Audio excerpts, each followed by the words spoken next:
The BMW, or Brian's Micro Wiggler, developed by Brian Shan, is one fantastic little fly, and nothing can really be done to improve upon it. It's tied in many variations, but I've developed one that's specific here for the island. Let me show you what that looks like.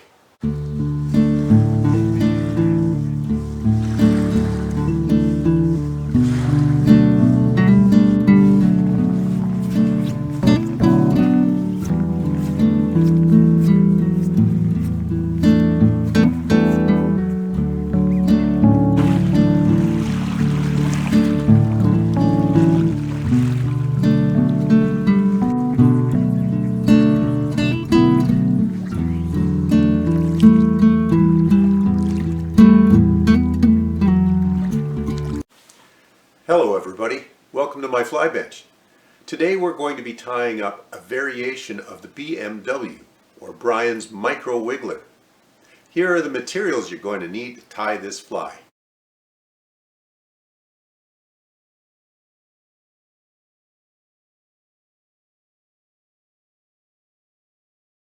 So into my vise I've got a number 12 Togen's curved scud hook. Onto that I've mounted a 7/64 brass bead. When I'm tying flies that don't have gills, I like to put the small end of the opening on the bead toward the eye to prevent frustrating myself when I'm trying to tie on that fly. I've done that before. Obviously when I have gills, like on chronomins, I'll flip that around the large end so that it can fit over the base of the gills there when they're tied on. Behind that I've got my 70 denier gray tying thread. As you can see, I've tapered up a ramp there to hold the bead in place. There are more efficient materials for doing that, locking the bead in place, like stretch floss and whatnot, but that adds one more material to this fly, and I wanted to keep this thing simple, so I've gone with merely the thread.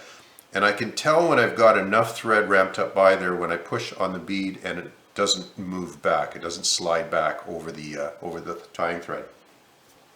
The first material to get tied in is my extra small silver wire. I don't know if you can see that on the camera, and what I'll do there is tie that in with a very long tag end.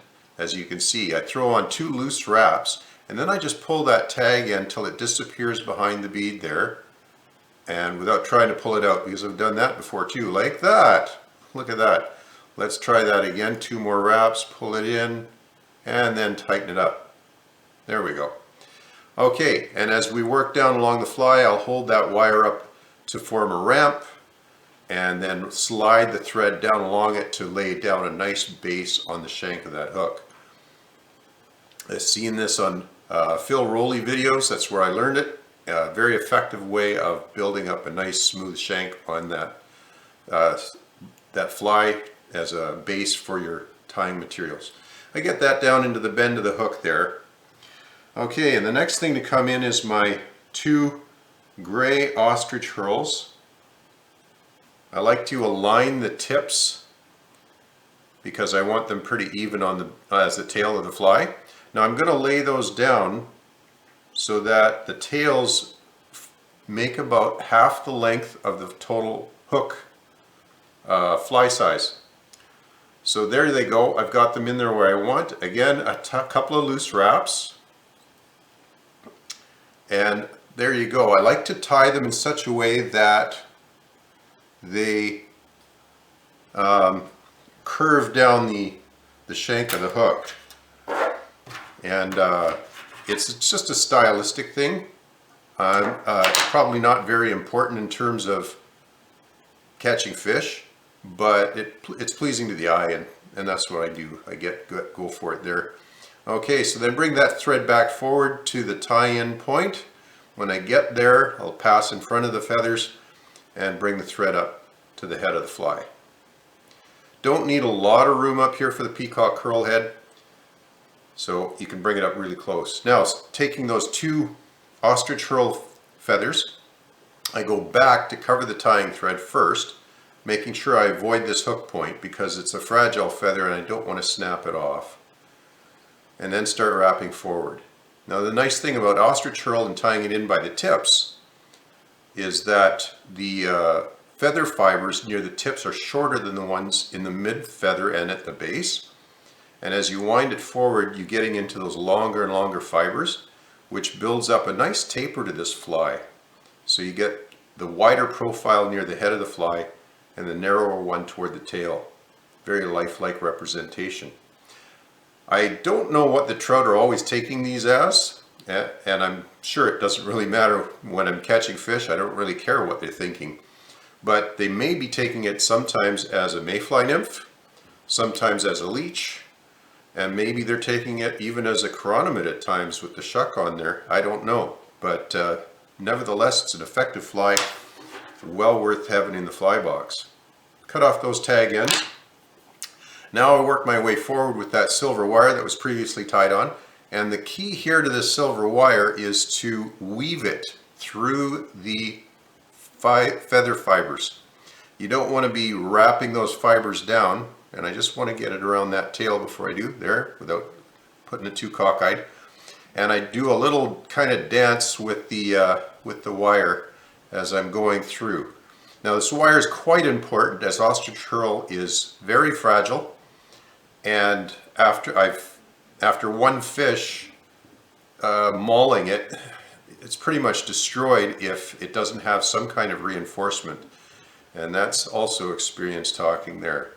So we'll wind that forward, and you can see I continue that wiggly motion as I'm moving it through the fibers to prevent from catching too many of those and binding them down to the body of the fly.